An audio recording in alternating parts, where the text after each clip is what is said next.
السلام علیکم ورحمۃ اللہ وبرکاتہ۔ آج 4 رمضان آپ حضرات کو مبارک ہو۔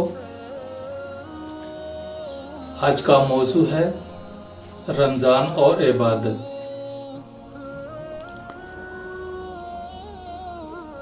سامعین اکرام السلام علیکم۔ اعوذ باللہ من الشیطان اللعین الرجیم۔ بسم اللہ الرحمن الرحیم۔ الحمد للہ والصلاۃ علی اہلہا، اما بعد۔ آج رمضان کی 4 تاریخ ہے، یعنی عالم اسلام چوتھا روزہ رکھ رہا ہے۔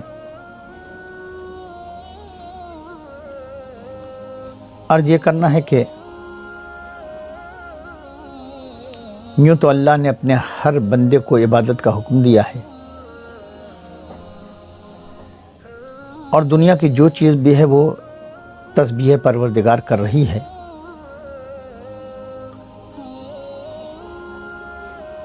قرآن میں اس کا اعلان ہوا ہے،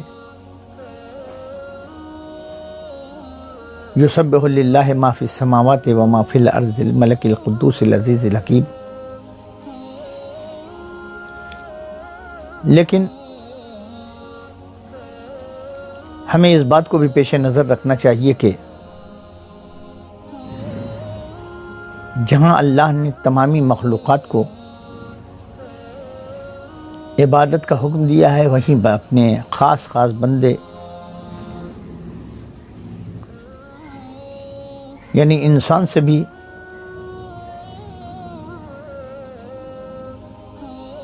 عبادت کے لیے کہا ہے۔ اور ہم مسلمان جو دین اسلام کے پیروں ہیں، یہ مسلسل بندگی کا ثبوت دیتے رہتے ہیں۔ آج رمضان کا مہینہ ہمارے درمیان ہے، اور ہم روزہ رکھ کر ایک عبادت الہی اس میں انجام دے رہے ہیں۔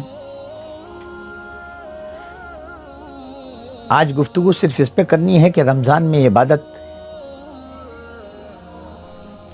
یاد رکھیے گا، روزہ اگرچہ بذات خود عبادت ہے، لیکن یہ روزہ ہم لوگوں کے لیے دیگر عبادتوں کی سہولیات فراہم کرتا ہے۔ یہی روزہ ہے کہ جس میں ہم تلاوت کلام پاک کرتے ہیں، جو دعائیں بتائی گئی ہیں ان کو پڑھتے ہیں، جن اورات کا حکم دیا گیا ہے ہم ان کو ورد کرتے ہیں۔ ہماری اور آپ کی یہ ذمہ داری ہے کہ ہم دعاؤں کو پڑھیں تو سمجھ کے پڑھیں،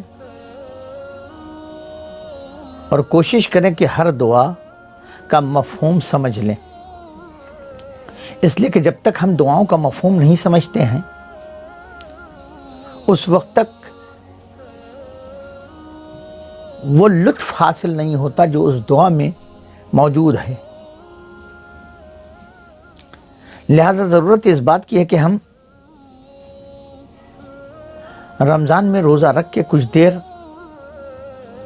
دعاؤں، اوراد اور وظائف کے اوپر صرف کریں، قرآن حکیم کے آیات اور سوروں کی تلاوت کریں، آیات اور سوروں کے معنی سمجھنے کی کوشش کریں۔ جب ہم اس طرح اپنا روزہ گزاریں گے تو یہ روزہ ہمارے لیے کامیابی اور کامرانی کا ذریعہ بنے گا۔ بہت سے لوگ صرف روزہ رکھ لینے کو اپنے فرض سے سبکدوش ہونا سمجھ لیتے ہیں، جبکہ ایسا نہیں ہے۔ میں مسلسل یہ بات کہتا چلا آ رہا ہوں کہ صرف روزہ رکھ لینا کافی نہیں ہے، بلکہ روزے کو اس کی تمام شرائط کے پیش نظر رکھنا کافی ہوگا، اور یہی ہماری کامیابی کا ذریعہ ہوگا۔ بقیہ پھر خدا حافظ۔